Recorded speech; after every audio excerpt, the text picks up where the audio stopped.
أعوذ بالله من الشيطان الرجيم. بسم الله الرحمن الرحيم. الحمد لله رب العالمين، والصلاة والسلام على سيدنا وعظيمنا وحبيب قلوبنا وشفيع نفوسنا أبي القاسم محمد. اللهم صل على محمد وآل محمد. وعلى أهل بيته الطيبين الطاهرين المعصومين المكرمين المنتجبين. أما بعد، فقد قال الله تعالى في كتابه الكريم: وقوله الحق. بسم الله الرحمن الرحيم.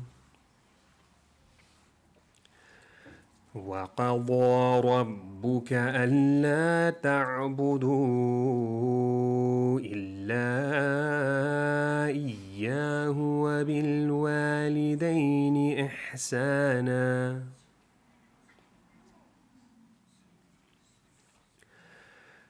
إما يبلغن عندك الكبر أحدهما أو كلاهما فلا تقل لهما أف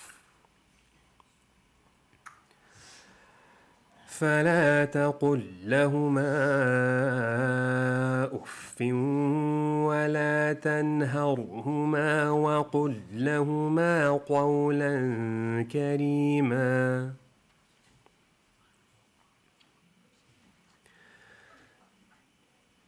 واخفض لهما جناح الذل من الرحمة وقل رب ارحمهما كما ربياني صغيرا. صدق الله العلي العظيم. بسم الله الرحمن الرحيم. رب اشرح لي صدري ويسر لي أمري واحلل عقدة من لساني يفقه قولي. السلام عليكم جميعا ورحمة الله وبركاته. We've been speaking over these nights about rights in the religion of Islam. And after talking about them in a theoretical sense, we moved on to talk about specific rights. First, the rights of ourselves, our bodies, the rights of our ibadah, and then the rights of other people, other of God's creations. And inshallah, tonight we will talk about the rights of one's parents. Now, the concept of filial piety, that is to do good to one's parents, it is not limited to the Abrahamic faiths alone. In fact, if you talk about filial piety, perhaps the most famous philosophy that comes to mind, the most famous tradition, is Confucianism, which is one of the three cardinal philosophical traditions that came from China. And Confucius, he argued that there are 5 cardinal relations between human beings: between father and son, ruler and subject, older brother, younger brother, friend to friend, husband and wife. And of those 5 cardinal relations which form the foundation of society, the primal one, the most important, he says, is that between the parent and the child. And that philosophy, it is also reflected in the cultures that we sometimes see in the Far East. For example, in Singapore, they passed something called the Maintenance of Parents Act relatively recently.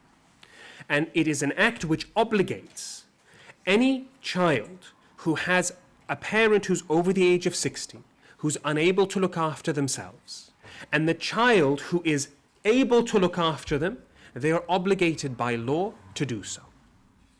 It is a translation of Confucian values into law. And Nabi Isa alayhi salam, in the Holy Quran, when he first speaks in order to defend his mother, in order to bring the special station of his mother before the people of Israel, because they had accused her. They had said that she had committed a crime because she was not married and she had a child. And we read that in Surah Maryam, verse number 30 to 32, Allah subhanahu wa ta'ala, he says, this is the example of Nabi Isa alayhi salam. I am the servant of God. He has granted me scripture, He has made me a prophet, and He has made me blessed wherever I may be. He commanded me to pray and to give alms as long as I live. وَبَرًّا بِوَالِدَتِي وَلَمْ يَجْعَلْنِي جَبَّارًا شَقِيًّا. And also in his opening address as Prophet Miracle, speaking from the cradle, he says that my Lord has made me kind to my mother and has not made me insolent or unblessed. Each thing that he said up to that point, he said only once. But for kindness to his mother, it was repeated 3 times in that one verse. And Allah subhanahu wa ta'ala, He includes very explicitly the rights of one's parents in the Holy Quran. For some of the other rights, we look, for example, towards secondary documents such as Risalatul Huquq or various sayings of the Holy Prophet. But for rights of the parents, Allah subhanahu wa ta'ala, He has it very specifically and explicitly throughout the Holy Quran. And we'll take one example, and that'll form the basis of speaking about the rights of parents. Then we'll talk about some of the controversy, some of the objections that particularly children might have to respecting their parents, before going on specifically to talk about the rights of the mother and the rights of the father. Allah subhanahu wa ta'ala, He says in the verses of Surah Al-Isra, verses 23 to 24, the verses I recited at the beginning. And your Lord decreed that you shall not serve except Allah subhanahu wa ta'ala, and you do good to your parents. And when one of them or both of them reach old age, do not say a word of disrespect. The onomatopoeia is used here. Don't even say uff back to them, nor shout at them, but speak to them with noble words and with utmost kindness. Be humble and merciful towards them and say, رَبِّ ارْحَمْهُمَا كَمَا رَبَّيَانِي صَغِيرًا. O Lord, have mercy on them, just like they had mercy on me when I was small. And what's interesting here, and what is recurrent throughout the Holy Quran, is that Allah subhanahu wa ta'ala is linking respect to one's parents to the very doctrine of Tawheed. He says, for example, in Surah Luqman, verse number 14, show gratitude to me. This is a command from Allah. Show gratitude to me and to your parents, for Allah is your final goal. Multiple verses in the Quran, they have this link. Because many of our associations with Tawheed, they come because of the education and the teaching of our parents.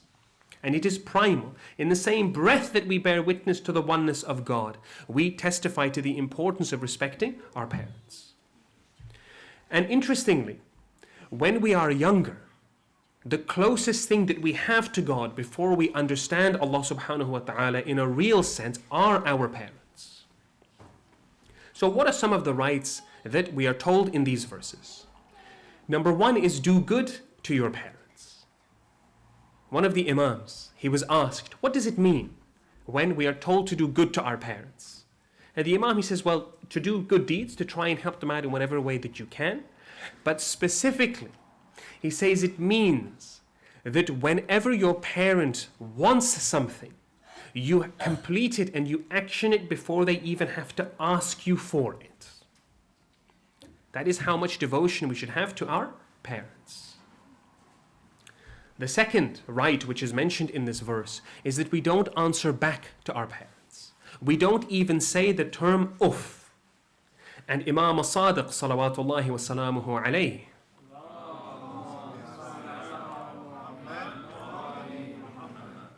he says in Al-Kafi, the reason uff was used here is because it is the smallest possible expression of verbal dissent to one's parents. And if there was anything less, Allah would have used it in this verse. But not only are we not allowed to answer back to our parents verbally, but even through non-verbal communication. In Al-Kafi there is another hadith, from Imam as-Sadiq salawatullahi wa salamuhu alayhi.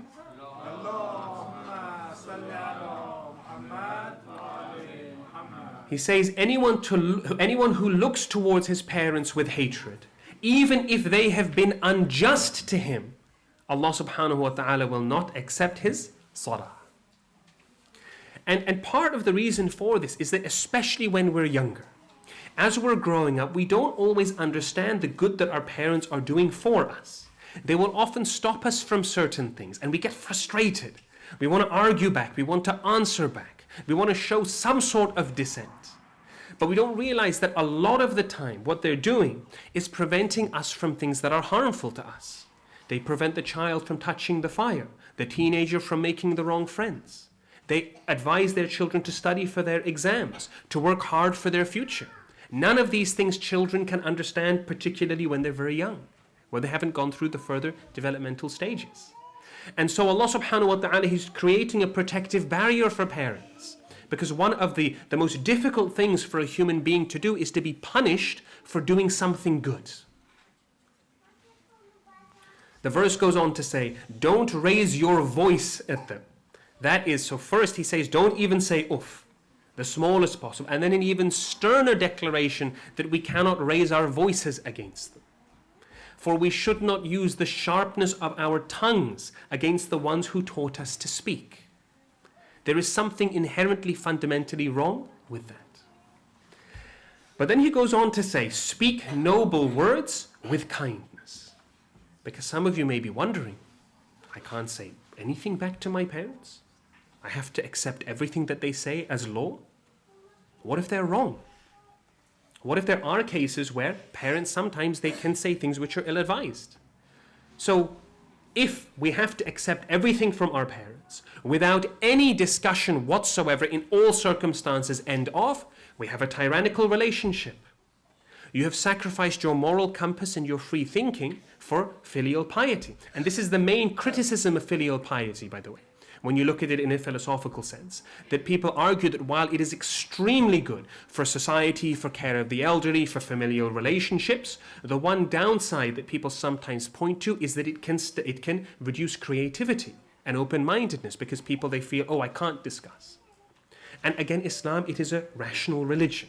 It doesn't say that because your parents have said it necessarily that it becomes law. Sometimes our parents, they might say things which are wrong, just like we often say things that are wrong. So Allah subhanahu wa ta'ala, He tells us, for example in Surah Ankabut, verse number 8, we have enjoined man to be good to his parents, but if they urge you to ascribe partners to me, of which you have no knowledge, then do not obey them. So there are certain times when there are clear moral lines that parents might violate. The example he gives here is of Allah subhanahu wa ta'ala talks about shirk. Or if, for example, they encourage lying, or deception, or stealing, or something which we know is morally repugnant or morally wrong, then Allah subhanahu wa ta'ala, He comes first. But the way that we discuss is important. Allah subhanahu wa ta'ala, He says here, speak noble words with kindness. So let's take an example, right? Let's say our parent, a mother or a father, she forwards us a message on WhatsApp. You know, one of those messages, it says forwarded at the top. And you open it up and it says something bizarre, like eating 2 eggs a day can cause blindness and deafness within 3 weeks. You know, God knows, this kind of headline that you see all the time. And you click the link and you think the website might have viruses on it, you close it straight away. Now, there are cases like that. Again, all sorts of people make mistakes. Now, if you open that up and you feel like you need to discuss and say, look, there's nothing wrong with it, there's a lot of healthy cholesterol, for example, in eggs, you can have a discussion. It doesn't mean that we have to accept everything 100%, but with noble words and kindness. And if they insist, no, it was my friend, it was this auntie, or it was this uncle that sent it to me, then that's it. We hold back. We put the truth forward. If it wasn't accepted, that's fine. The Holy Prophet Muhammad sallallahu alayhi wa alihi,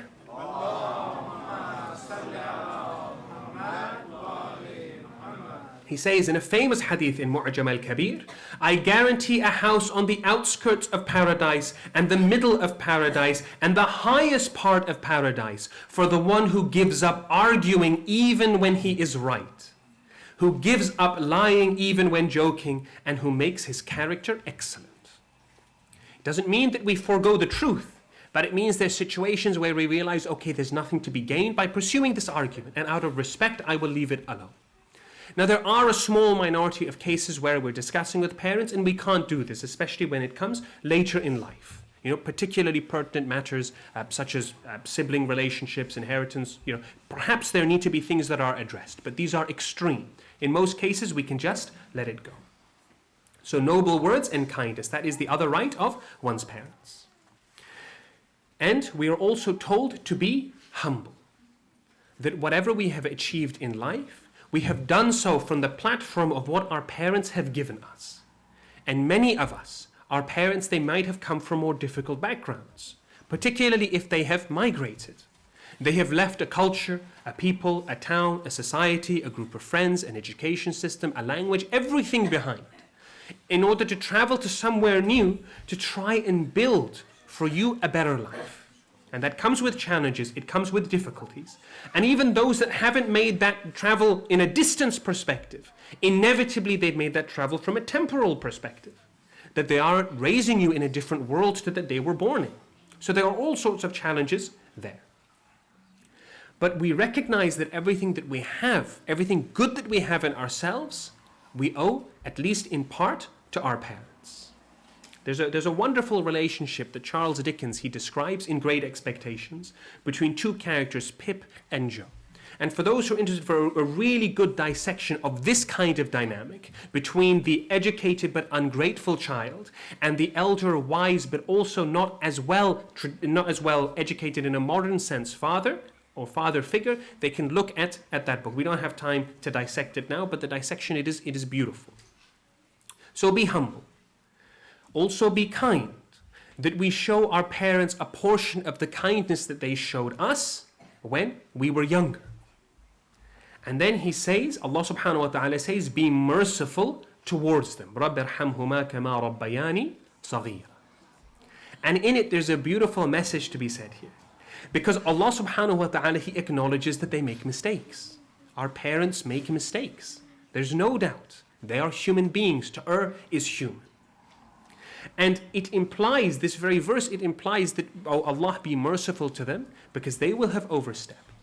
But Allah subhanahu wa ta'ala, I recognize that they did the best that they could. And so when they overstep, please look past that. And it also acknowledges the fact that the power dynamic will change. Allah subhanahu wa ta'ala, He says in Surah Rum, verse number 54, الله الذي خلقكم من ضعف ثم جعل من بعد ضعف قوة ثم جعل من بعد قوة ضعفا وشيبة يخلق ما يشاء وهو العليم القدير. That it is God who creates you weak and then gives you strength and then gives you weakness after strength with your grey hair. This is the inevitable cycle. As human beings, we're born weak. We become strong, and then we become weak again. So Allah subhanahu wa ta'ala, He implores us to show a kindness to our parents, as inevitably they will, to some degree, be relying on us. Compassion, even when we feel our parents haven't done as good as they should have done. Not that we're in a position to judge, but if we feel that way, Islam still tells us to err on the side of compassion.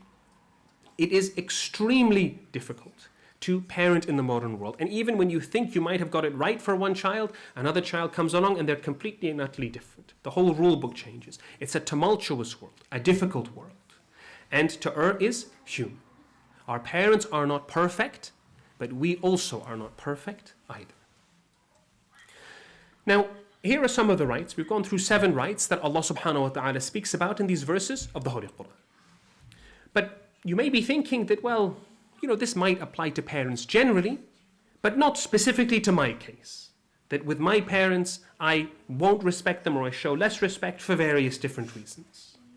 And so we will look at a few of the objections that people have. Because sometimes the reason for a lack of respect is because people aren't convinced deep down within them.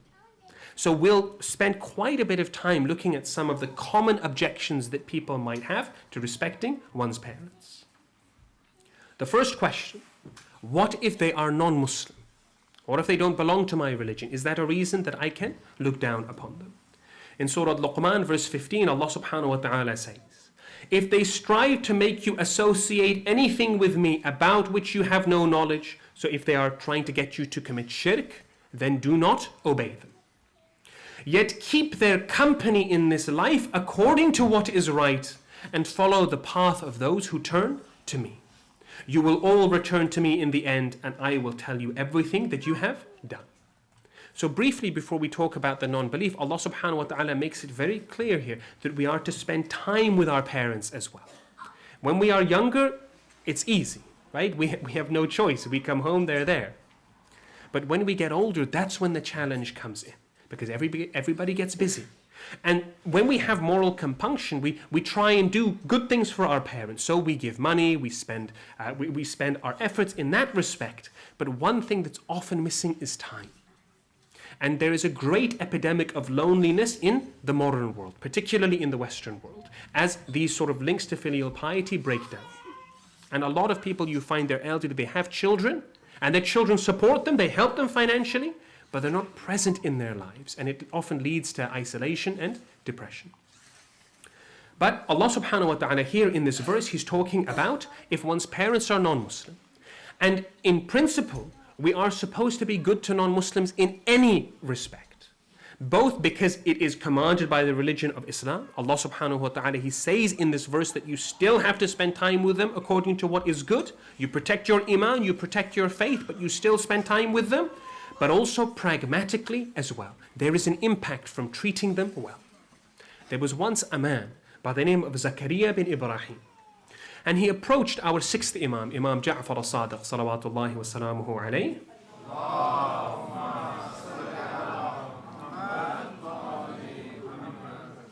And he had just converted to the religion of Islam from Christianity.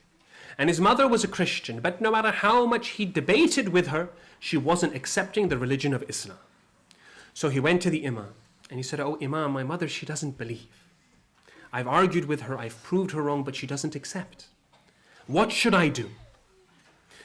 Imam said, "Go and treat her more kindly and more compassionately than you have ever done before." Now Zakaria, he was a bit confused. He says, "Am I rewarding that behavior? That she's refusing to yield to logic?" Imam said, "This is my injunction." So he agrees. And he goes and he spends some time with his mother. Now, what the Imam also said at the end, he gave him a prediction. He said, "When you do this, I guarantee when she dies, you perform her funeral rites." Meaning that she will die a Muslim. Because you only do the Islamic funeral rites if they are a Muslim. He went away and he treated his mother with the best of kindness. He looked after her more carefully than ever. He spent more time with her. He looked after whatever needs she might have. Helped to cook for her, clean her, so on and so forth. Until one day she asked him, she says, "Why is it that you look after me like this? I've never seen you do this much for me while you were a Christian. Why do you do it now that you have joined this new faith?" And he said, "To be honest, it wasn't from me. I wouldn't have done this.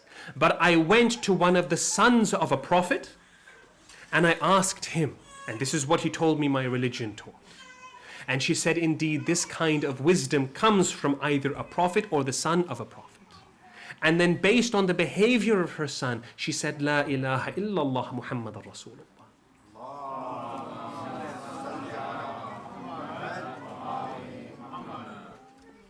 So he taught her then, they spent hours together.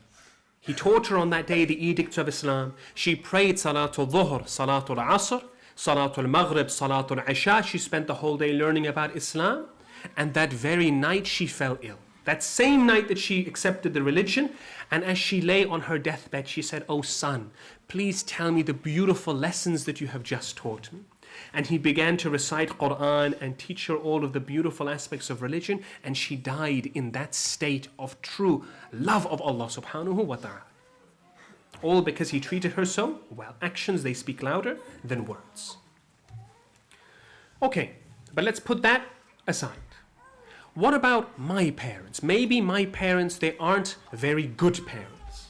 That they've done a bad job of raising me, or they've done a bad job of creating conditions for me to flourish. Now, sometimes we might think, especially as parents, we think, what kind of a silly question is this? We did our best. Who are our children to criticize? And there is, of course, there's some truth to that. But at the same time, this is one of the reasons why children sometimes they don't respect, because they haven't bought it, they haven't understood. So we'll dissect this particular point in some depth. And we'll do so through the lens of the great Russian novelist and philosopher, Fyodor Dostoevsky, in his book, The Brothers Karamazov. Now, there are a couple of spoilers ahead, but I'll try and minimize as much as possible. The brothers Karamazov are three unique brothers. And one of the brothers, Dmitry Karamazov, he is accused of killing his father who was quite an evil man. And so there are two lawyers now. One is arguing to defend him and the other is arguing to prosecute him. And the one who defends him, he tries to take a line that because he was a bad father, which he was, because he was a bad father, it shouldn't be counted as parricide if he actually killed, meaning that he shouldn't be judged as killing his own father because his father wasn't a real father, wasn't a good father. And then the other lawyer, he argues against this. So the first thing that Fetjakovic, this is the lawyer who's arguing that his father wasn't a real father, he said that there's a difference between a superficial father and a real father. Such a father as old Karamazov cannot be called a father and does not deserve to be. Filial love for an unworthy father is an absurdity, an impossibility. Love cannot be created from nothing. Only God can create something from nothing. Why am I bound to love him simply for begetting me when he has cared nothing for me in life thereafter? Now there is a lot of vitriol in that statement, but there is a kernel of truth. There is some truth in that as parents we have some responsibility for how our children, they feel about us. The Holy Prophet Muhammad sallallahu alayhi wa alihi, he says in a tradition in Al-Wafi, Allah may curse the parents who cause their sons to treat them impiously. And Allah may have mercy on some sons who cause their sons to treat them piously. Nobody said all parents go to heaven. Just because we have children doesn't immediately make us immune from sin and straight away we all go to paradise. There is still justice. Allah subhanahu wa ta'ala is just. We will still be rewarded for what we did and we'll still be punished for what we did. And if our parents have genuinely done a bad job, only Allah subhanahu wa ta'ala can be the judge. We cannot take things into our own hands. For a couple of reasons, and we'll look at the reasons specifically when we look at the lawyer's counter-argument. We leave the judgment to God. And remember, the Islamic approach to rights is to say that we are looking primarily through the lens of duties.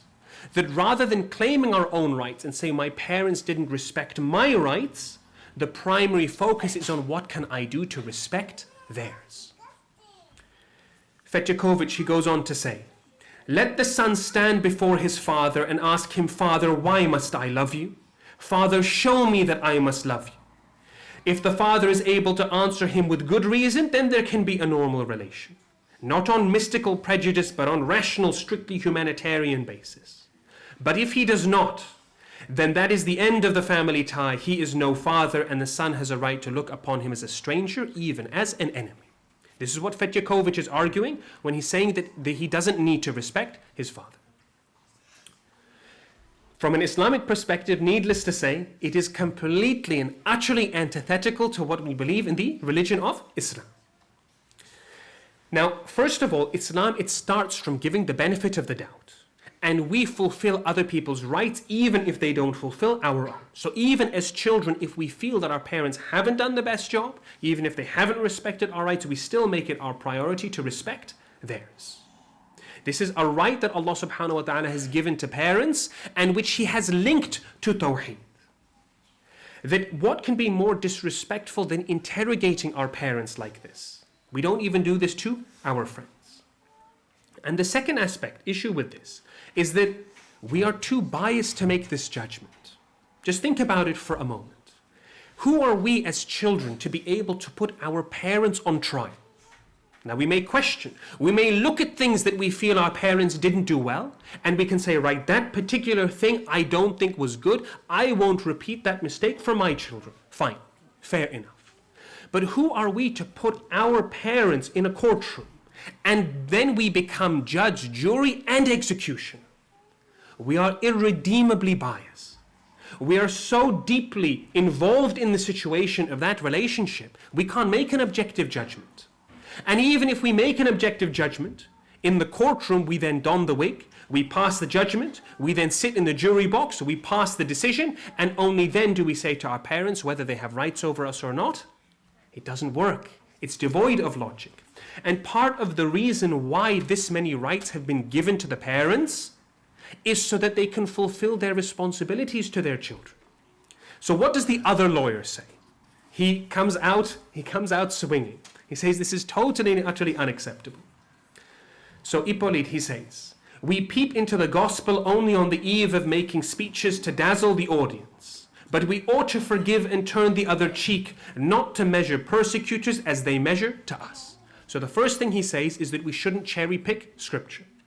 For example, that one hadith that I said, that Allah's curse may be upon the parent who caused their child to dislike them. Okay, that is valid. But at the same time, there's so many other verses and traditions that we've been speaking about during this talk, so we can't just pick one or two. But furthermore, that if parricide is prejudice and every child is to ask his father why he is to love him, what will become of us? What will become of the foundations of society? What will become of the family? Now, yesterday we touched on the notion of the nuclear family, right? That the mother, father, and the children, that is the smallest unit, functional, interdependent unit of society. And that is the building block of all of society at large. And there are certain presuppositions that allow that to function. And one of the most important ones is the vertical relationship between parents and children. That it is not equal. Parents have more rights over their children than children have over their parents.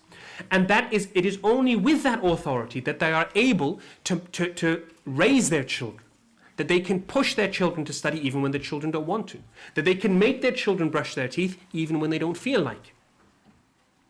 And if they didn't have this authority, and for every single time a parent wanted to do something to their child, the child stands up and says, rationally tell me why, then we have a problem. That whole foundation, the bedrock of what constitutes the society, it breaks down. And that institution, I mean, think about it on a larger scale, right? If we broaden it out to society, there may be laws that we disagree with. We might not agree with the speed limit for us because, we're young, our reflexes are very good, we can control the car, it's dry conditions. But just because we might disagree with one particular law that applies to us, we have to respect the institution of law in general. So even if rationally in one particular argument we are superior, we respect the institution at large. And that's on one level. Now the other level, which is perhaps arguably even more important, is that when you raise children, one of the reasons that children need to respect adults, and one of the reasons it is so important for you all to respect your parents, is because the most important people that children tend to interact with, or who have an impact on their destiny in their future, are what? They're other adults. If a child grows up respecting their parents, knowing when to hold their tongue, knowing when to be patient, so on and so forth, what happens? When they interact with other adults find them cute. Other adults like them from whatever age it is, especially when they're younger, because we are biologically engineered to like things which are cute. So what happens? When we interact with them in that way, and they are respectful to adults, adults will then respect them. They will love them, they'll be kind to them, they'll smile. Even passerbys on the street will come down and stop and see you've got a wonderful child. And not to mention the adults who interact with them on a more regular basis, such as their teachers. And then they grow up with the good side of other adults. People who show their compassion, even if they have dark sides to them, they show the good side to children. That's one of the things that children do. They bring out the best in people. But if we don't raise our children to respect us, what happens? They don't respect us, they don't respect other adults. And then their behavior comes out of control, and then other adults, they think, oh man, is that child coming over tomorrow? There's cynicism. They get worried. And now when they interact with the child, they do so through a veneer, through a mask. They do so cynically. They smile, but they smile cynically. And the child picks up on that. And as they grow up, they learn to be distrustful of adults, and they become cynical human beings. So it is important for the child's own good, for our children's own good, that they respect their parents. Still not convinced? Perhaps these arguments alone are not enough. How about a pragmatic one? How about if we understand that it is in our own interest to respect our parents? Once, there was a small family, a mother, a father, a 4-year-old child, and a grandfather. And the grandfather, he lived in the same house. And they ate at the same table. But as time passed, the grandfather, he became older and older. And when he was eating, his hands, they began to shake. And he started to drop food here, there, and everywhere. The parents, they got a little bit frustrated that every time now that they're eating, they have to clean up his mess as well as their own. So eventually, when the mess gets too much, they agree, right? We will sit on one dining table and we'll make the grandfather sit on another one. It hurts the grandfather, but he is infirmed, he has no choice. So he goes and he sits on the other table. Time passes, he becomes more infirmed, and he starts dropping things, breaking things. He breaks a glass, he breaks a plate. And the parents, they discuss and they say, look, he's breaking too many things. We won't let him use our dishes. We'll make him a wooden bowl. So they put together some wood and they made a rather callous looking bowl. He took the bowl silently and he continued to eat out of it in the corner of the room. Some time passed in this state. And the father, when he came home from work once, he walked through the door and he found that his child, his 4-year-old son, was playing with some pieces of wood on the floor. And he said, oh, my son, what are you doing? He said, I'm making something. He leant in, he looked over his shoulder. What are you making, son? He said, I'm making a wooden bowl so that I can give it to you when you grow up. What our children do to, what we do to our parents, our children will do to us. Because people, they copy what they see. If we are respectful to our parents, our children will be respectful to us. And this is a Quranic argument as well. There's a verse in the Holy Quran, Surah Ahqaf, verse number 15. Allah subhanahu wa ta'ala says, when he has grown to adulthood and reached 40, he may say, Lord, help me be truly grateful to your favors to me and my parents. Again, look how he links Allah's blessings and the parents. Help me do good work that pleases you and make my offspring good. When we pray to Allah subhanahu wa ta'ala, we link these du'as, they're all linked together. We pray, number one, for the obedience and the compassion to one's parents, and also that our children are obedient to us. There's a link that is drawn in this verse itself. Imam Ja'far as-Sadiq salawatullahi wa salamuhu alayhi,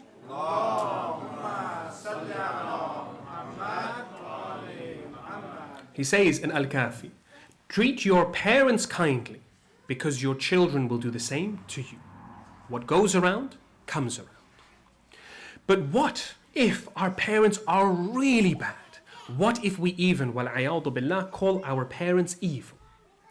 There are some extreme circumstances where things become abusive. There are severe mental health problems. There are times when we have to look out for our own physical safety, our own health.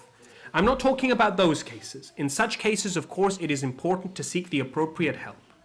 But under normal day-to-day circumstances, even if we think our parents are not just not good at their jobs, but actively bad people, Islamically, we still have to respect them as our parents. Imam al-Baqir salawatullahi wa salamuhu alayhi,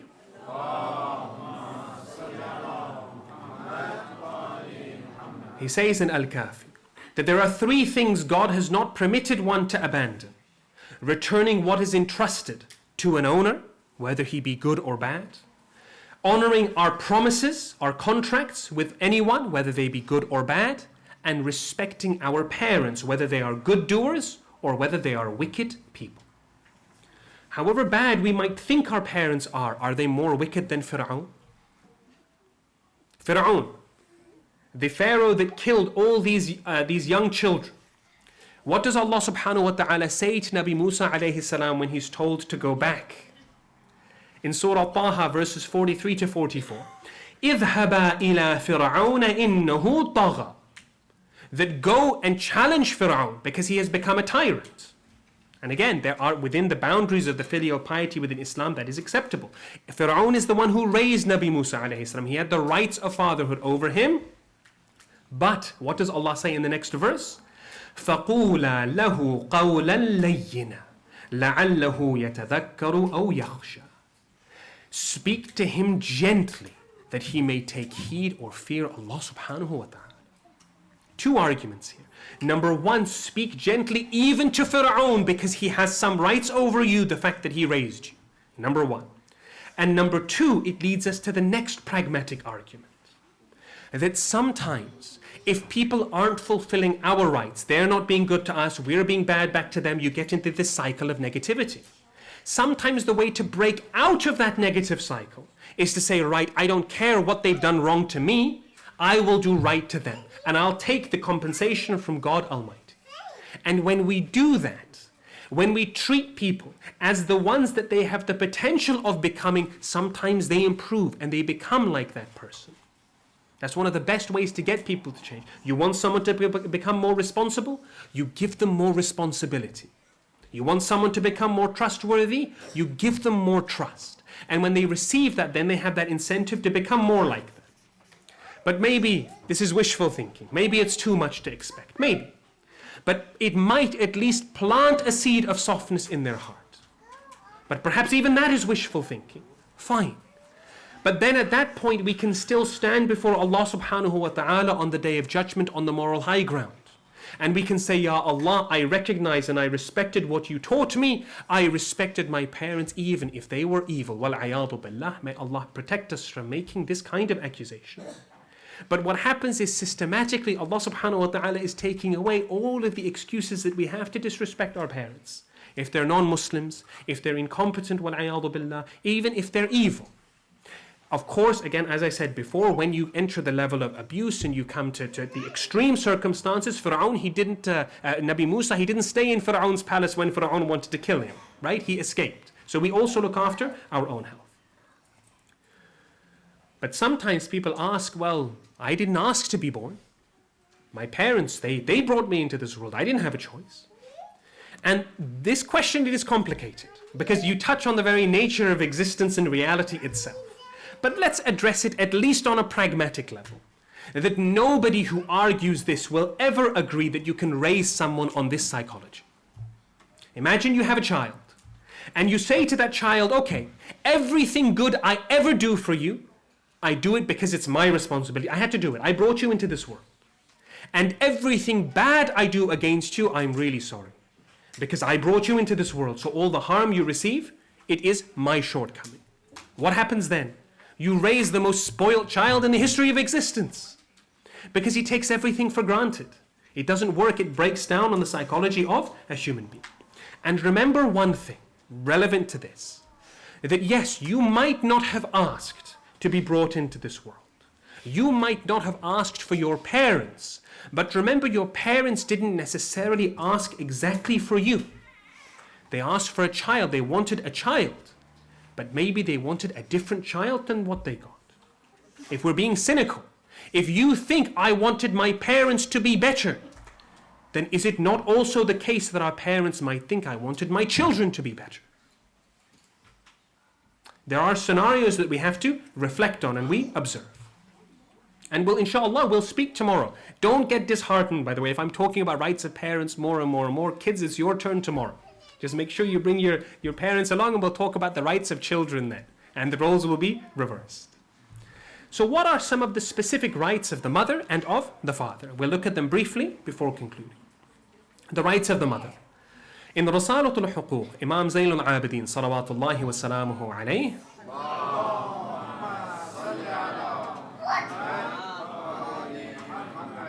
he says, this is a wonderful summary. The right of your mother is that you know she carried you where no one carries you. She gave you the fruit of her heart that is given to nobody. She protected you with her organs. She did not care if she was hungry so long as you ate. She did not care if she was thirsty so long as you drank. She did not care if she was unclothed so long as you were clothed. She did not care if she was in the sun so long as you were in the shade. She gave up her sleep for you. She protected you from the heat and cold, all that you might belong to her. You will not be able to show her gratitude except through God's help and giving success. What a beautiful summary of the rights of the mother. And the rights of the mother in Islam, they are primary. They are number one. The Holy Prophet Muhammad sallallahu alayhi wa alihi,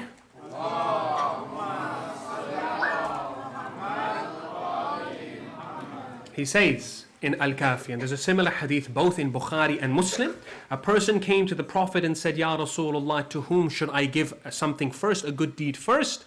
He said, your mother. Second, your mother. Third, your mother. Fourth, your father. So why is it that the mother's rights are even higher? Because of what the Imam has mentioned here.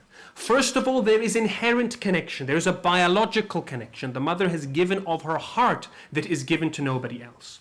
Parts of her body become parts of you as the child, as you grow up inside her. It is earned.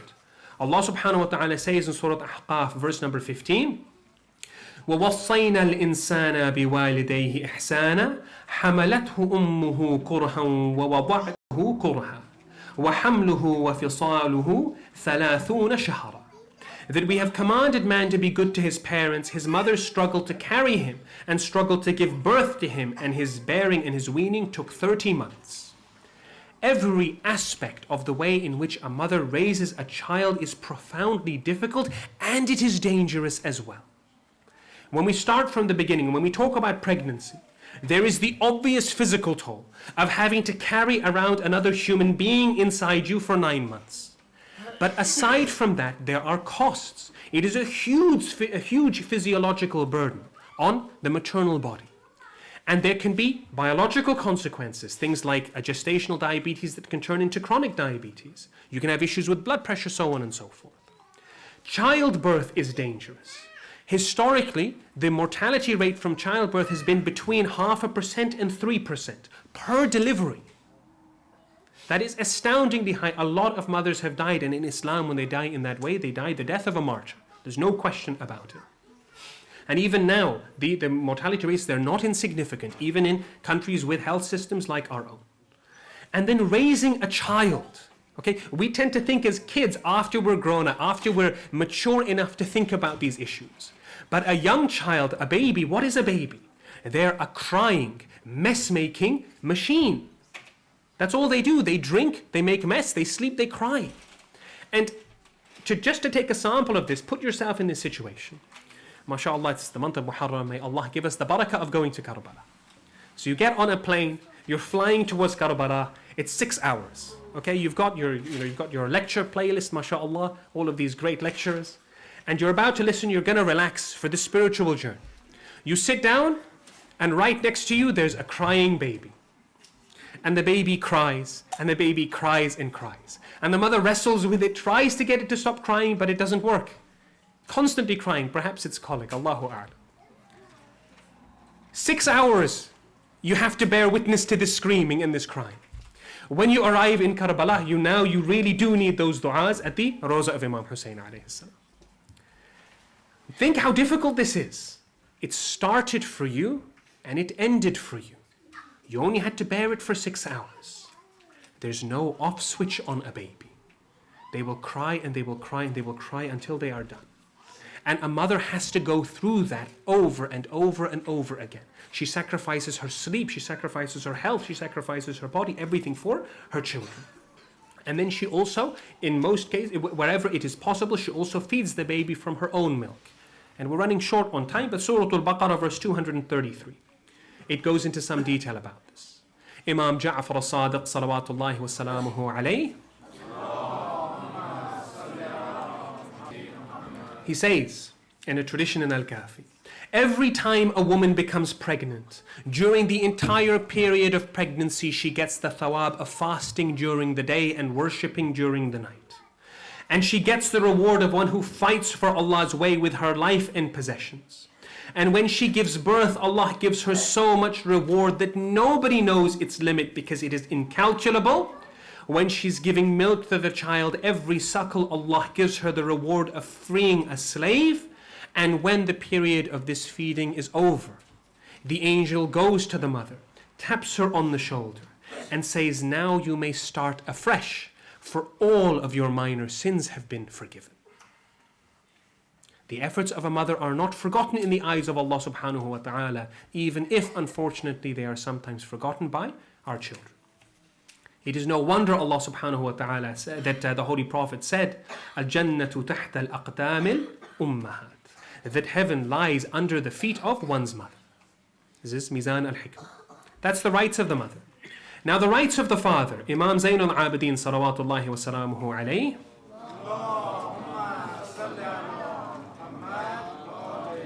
he says, the right of your father is that you know he is your root. Without him you would not be.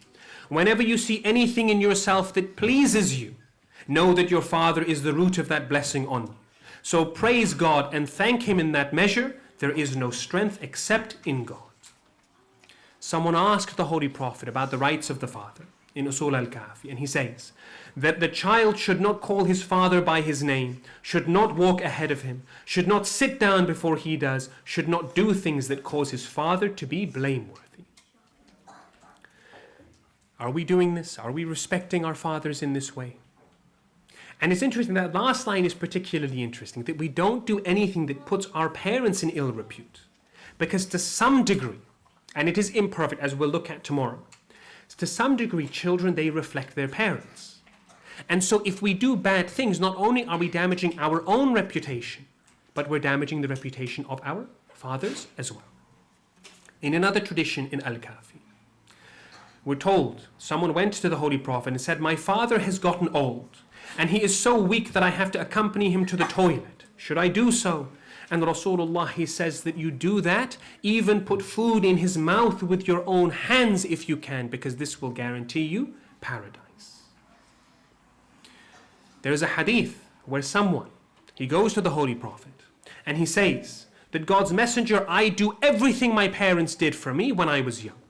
I clothe them, I finance them, I even clean them, I take them to the toilet, I feed them, I cook for them. Anything that they ever did for me, I do for them now, and I've done it for years. Have I repaid them? The Holy Prophet, he said, no, you have not. Because they treated you kindly during your childhood, they looked forward to your future. They were doing it so that you could go and live your own life. But when you're doing it, sometimes it's a burden.